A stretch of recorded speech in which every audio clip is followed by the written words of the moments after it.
समागम्य दृष्टुमभ्यागतो रणम् उपागम्याब्रवीद्रामम् अगस्त्यो भगवान् ऋषिः राम राम महाबाहो शृणु गुह्यं सनातनं येन सर्वानरीन् वत्स समरे विजयिष्यसि आदित्य हृदयं पुण्यं सर्वशत्रुविनाशनं जयावहं जपे नित्यम् अक्षय्यं परमं शिवम्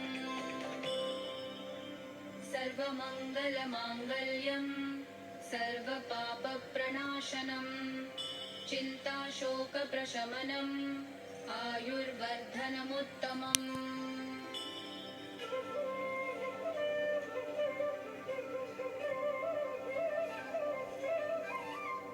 रश्मिमन्तं समुद्यन्तं देवासुरनमस्कृतं पूजयस्व विवस्वन्तं भास्करं भुवनेश्वरम्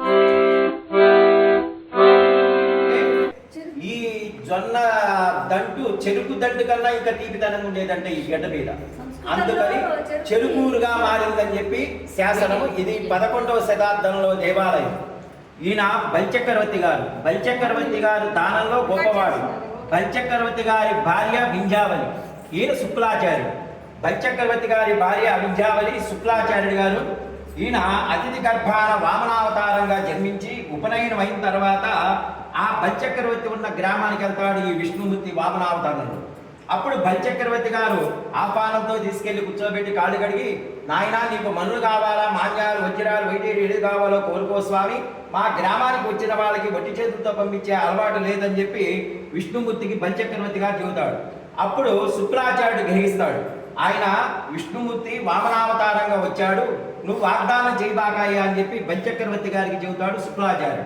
అంత మహానుభావుడు వచ్చి అడిగినప్పుడు ఇంకా నాకు కావాల్సిన మోక్షకాలం ఏముందని చెప్పి 3 అడుగులు దానం అడుగుతాడు బలిచక్రవర్తిని. ఒక పాదం ఆకాశాన్ని పెట్టాడు. ఇదే బ్రహ్మ కడిగిన పాదం, కమలంతో పాదం కడుగుతుంటాడు. పైన నారదుడు, తుమ్ముతుడు, సూర్యుడు, చంద్రుడు, జయుడు, విజయుడు. ఈయన ప్రహ్లాదుడు. ఈయన నేను 3 పాదములు అడిగాను కదా స్వామి, 2 పాదములకే సరిపోయిందంటే ఇంకా నా దగ్గర ఏముంది స్వామి అని చెప్పి ఆయన ధనస్సు శిరస్సు మీద పెట్టి 7 లోకాలకు ఇచ్చేస్తాడని చెప్పి శాసనం ఇది. అదండి స్వామి. నా పేరు Krishnamacharya, Nalluri. Thank you sir.